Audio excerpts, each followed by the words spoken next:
Awesome. All right, let's go and get started.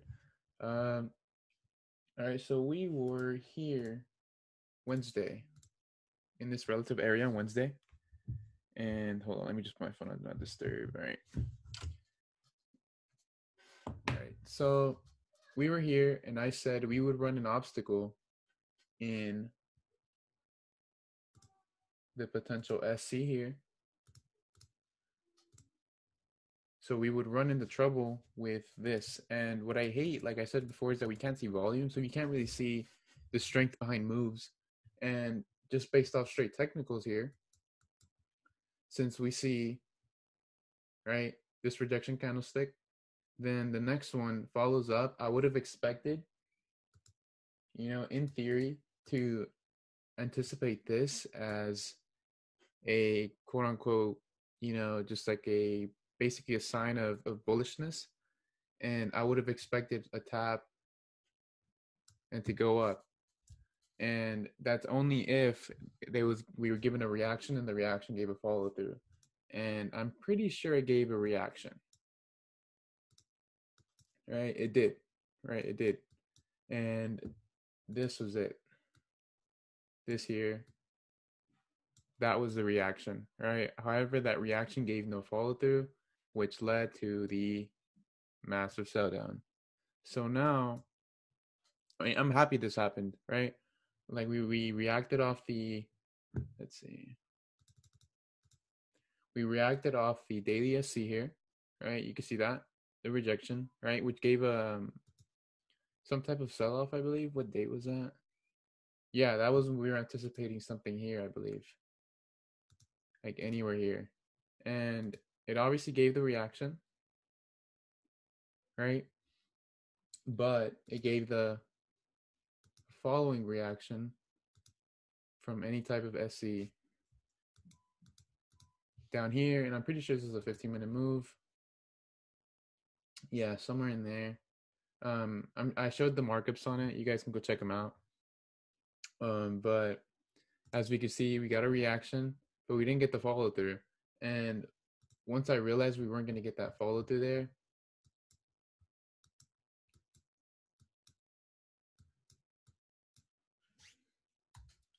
was when this reaction here, right? We have an impulse and a correction. So now I know that if it breaks anywhere in this relative area, then this is not going to go. And as you can see, all we did here was, right, create a high, lower high, and a low, right? So the structure never gave any sign of anything, right?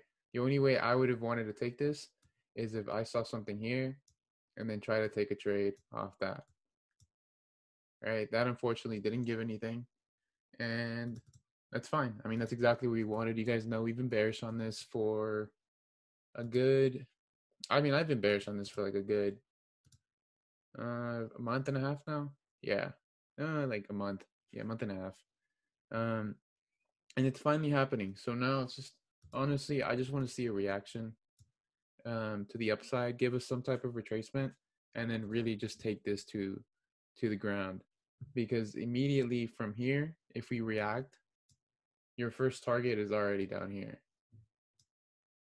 right? If you see an SC here, this is what mitigated that. And if this is an SC, then this already mitigated that. So there's nothing here that interests me besides down here.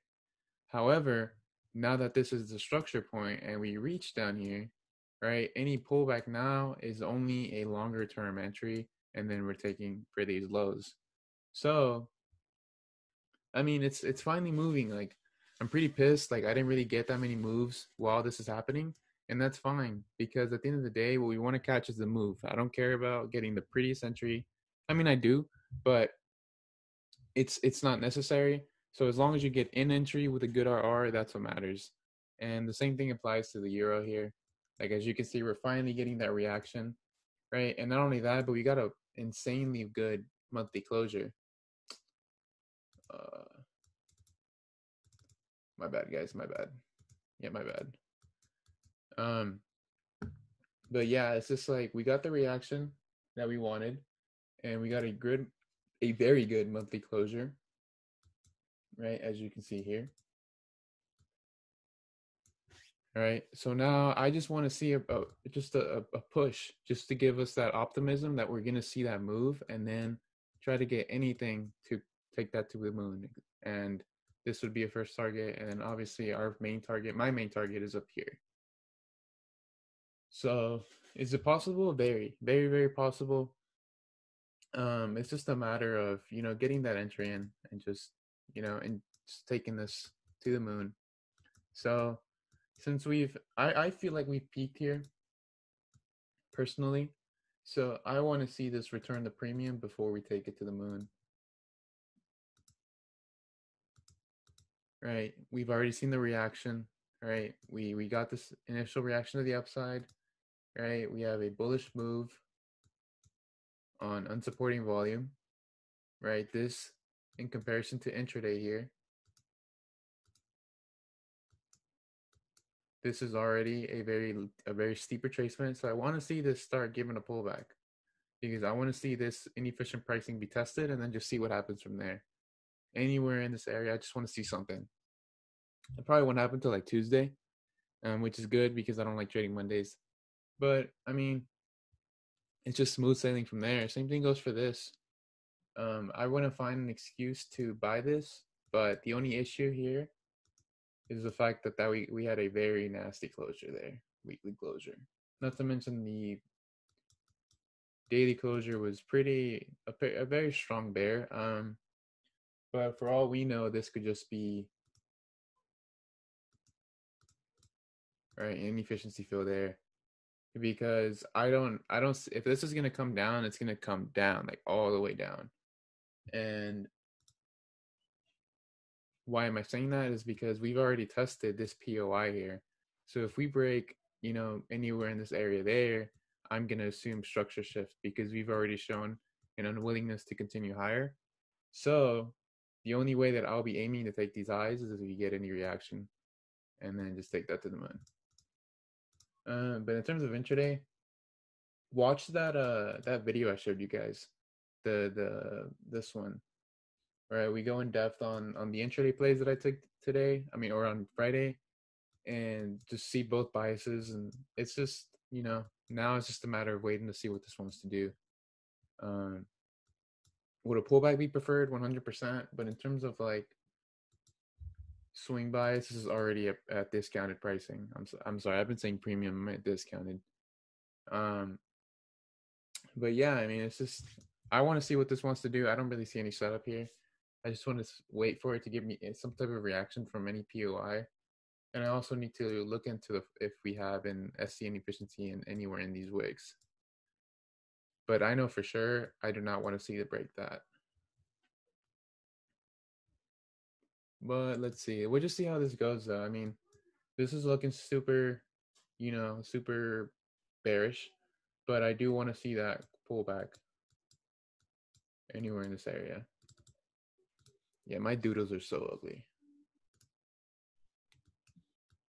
Right, anywhere in this area, I want to see something continue lower. Because it's already broken structure here. So we'll see. But I'm finally seeing that movement that we want. Now it's just a matter of trying to catch that wave. But yeah, guys, I mean, pretty short discussion just to follow up to Wednesday's discussion. But yeah, I mean, it's just not much really happened. As you can see, we didn't get that much movement in the 2-3 days between last call and this call. So we'll just go from there. Probably starting Monday during New York. We have a small audience today. Let's see.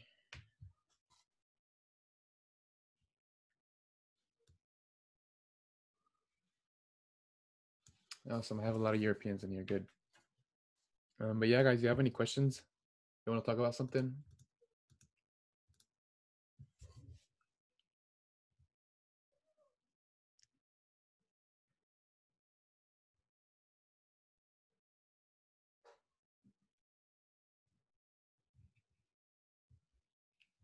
Let's see.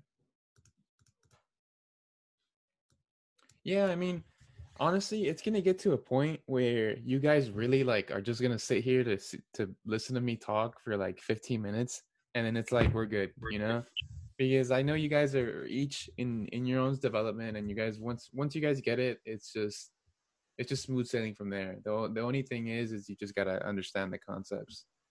But this is like the same thing that happened with the old visionaries group. Like it got to a point where um, everybody started doing very well, and the calls would be so much more shorter because these calls used to run for like an hour and a half plus. But now that everybody's starting to get everything, it's just like it's so much more simpler now. Um, so yeah, I don't mind if y'all don't have anything to talk about. Like we can talk about just anything outside of trading, or just talk about a trade, or just anything that you guys want. But just let me know. Hey, Fredo, this is Tim. Yes, sir. Hey, could you go over GBCAD? I seem to have the direction, the bullish bearish trend, no problem. But I was looking at a 45-minute inefficiency on Friday, and it didn't react from there. It actually reacted from a 5-minute, like SC. And I'm just trying to figure out what I missed because I was thinking it would just take the inefficiency and continue up in that trend. But for some reason, it hit the 5-minute SC and then reacted and went up there. Are you talking about here? Yeah, the SC. Oh, this is an Uh, efficiency. Yes, And you said it reacted from the 5 minute? yeah, that was inefficiency on the 45, and then the SC is like on the 5 minutes where it Oh, reacted. this right here. Perfect.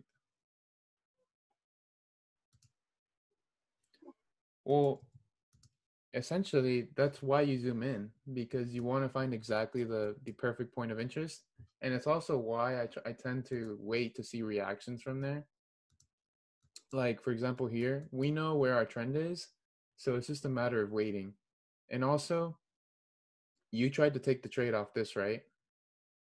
Yeah, yep, So that's what I was looking at, and then I said, okay, I started to zoom in, and then I saw that SC down there, and I just got confused. I was like, which one's it going to react off of? And so I was looking at the 45-minute, thinking that deep of a retracement was just going to be something to bounce up just to continue back down possibly, but it didn't break structure, so I got mhm. all twisted there. So in what I would be seeing here is, well, for one, I like to start trading at 7, right? And 7 is literally at the open of this indecision candle. So I would have straight avoided this completely because they aren't in my trading hour parameters. And two is like I have that area highlighted.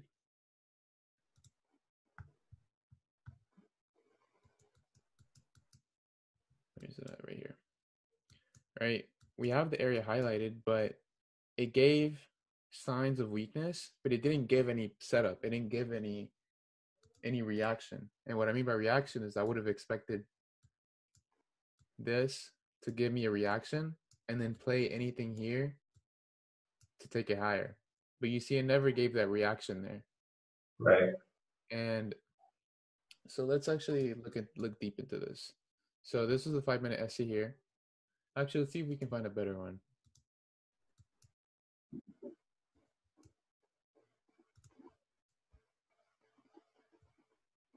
Four.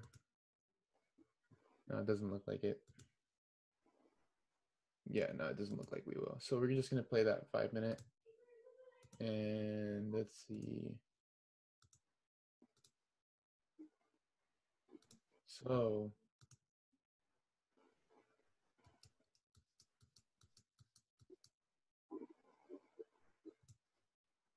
all right, so we reacted from the open, and once we start zooming in, we're waiting for a reaction, then we're looking for something to play off of. So as you can see, this gave, essentially, I mean, based off Wyckoff ideology here, right? This is your selling climax, your PS, your selling climax, your automatic rally, secondary test, right? LPS, LPS, SOS, last LPS, and then moon.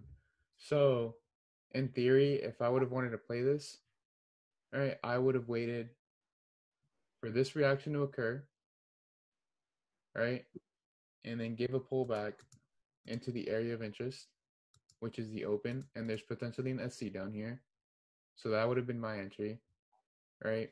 And even though we broke structure here, I would have been broken even, and then I would have hit break even.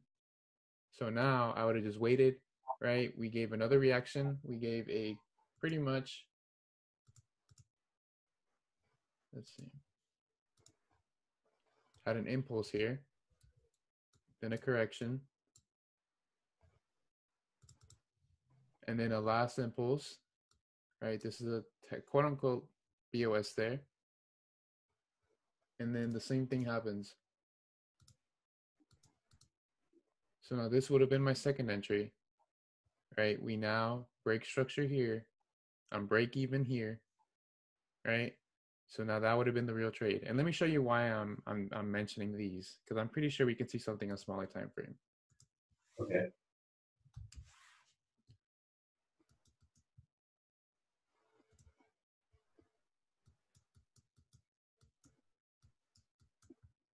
Where is it? Right here. So right, so I'm mentioning these areas here, right? First point of interest here. Second point of interest would have been here, right? And keep in mind that we're only playing these scenarios because we already saw that it reacted from the 5-minute open, right? There's always the chance that it can hit the the 50%, but you can't assume that unless it gives you that scenario. So from the reaction of the open, I'm trying to play off something that reacted from the reaction. And so now diving into this, right? Perfect here, right? You see this SC, 30 second. Then you see 50% smack there, break even, and now we come here.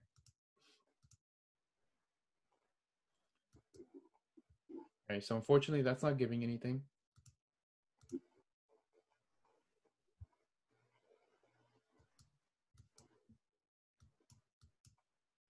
This isn't also giving anything, but I do see this, right? And this can get crazy. Let's see if I actually find it. Because the sucky thing about the seconds time frame is the fact that it won't let you make different intervals, right? So what do we see in the M1? You see this here? Yeah. So now that would have been what I would have played that off of. It would have been hard to catch, but as long as I got a reaction from it, that's what matters, right? And we did get the reaction from it. So now let's go back to the 15, right in the POI there. So it's just about finding what you want to see. It can get fucking crazy, like as you saw with the 1 second time frame, it can happen. But as long as you would have even played the M1 knowing the logic, it's completely fine. But the thing is, bro, the only thing that I'm doing here in comparison to you, that what you did back here, is that I'm waiting for the reaction. I want a reason to risk, but I won't risk unless I have that reason. So as you can see, right, the whole sell to buy theory would have just been that whole candle because it's the open. Since sell to buy is from the open down. And I could have just used that whole point of interest, and that whole point of interest is 3.5 pips. Or if you want to become insane and use that 1 second time frame, it's a pip and a half to 2 pips, right? And you don't even have to rush it in that manner. You can easily give this trade room if you feel like you need to. You could easily give this 5 pips, and it's already clearing both lows.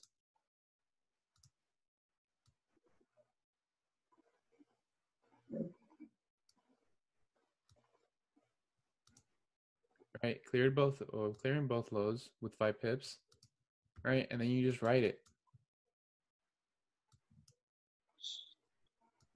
So I guess in the beginning when I looked at the 45-minute inefficiency, and then I started to zoom in to see a better entry in that inefficiency, and I saw the 5-minute SC.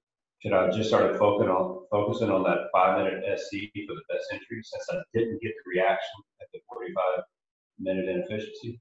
Mm-hmm. That's literally it. You didn't get the reaction you wanted, but you did get the reaction you wanted off here. Right. And yes, it's a steep retracement, but either way, structure is intact. And not to mention, on I think it was last week's call, we did say that like why this would be bullish. Right. I don't remember exactly why, I mean, this itself could be a mass accumulation, but I'm pretty sure it was a monthly.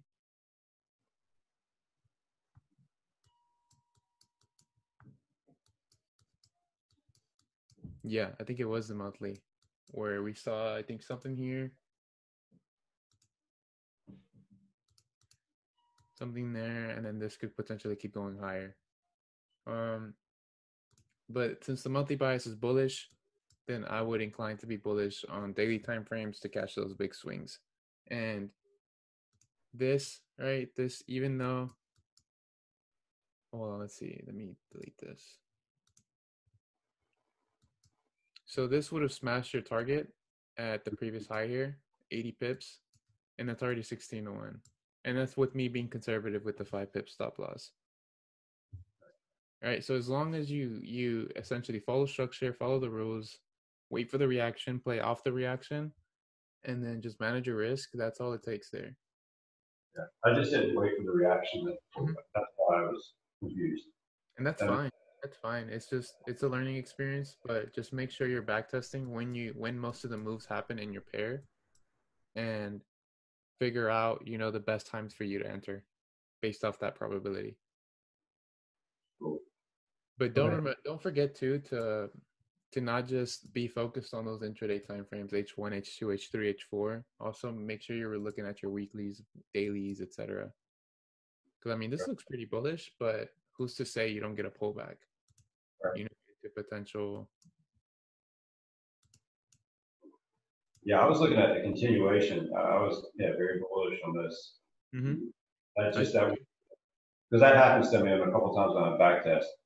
I'll see an inefficiency and then or start to zoom in to find a better entry, and then I'll see something that looks like this, a good SC, and then my eyes are back and forth. I'm just trying to make sure I have disciplined eyes and are not developing bad habits. That's all. Mm-hmm.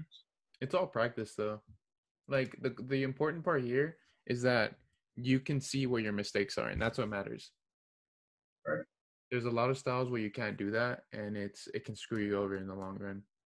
Yeah, so you're looking at big inefficiency there. You're thinking possibly pull back in there too, right? Because I had that and then a continuation. Yeah, in terms of swing bias, if that peaked there, yeah, if it's discounted pricing. That's what I would do. Okay. Thanks, brother. Appreciate it. Yeah, man, for sure. All right, so are we good, guys? Or you guys have any more questions? Let's see.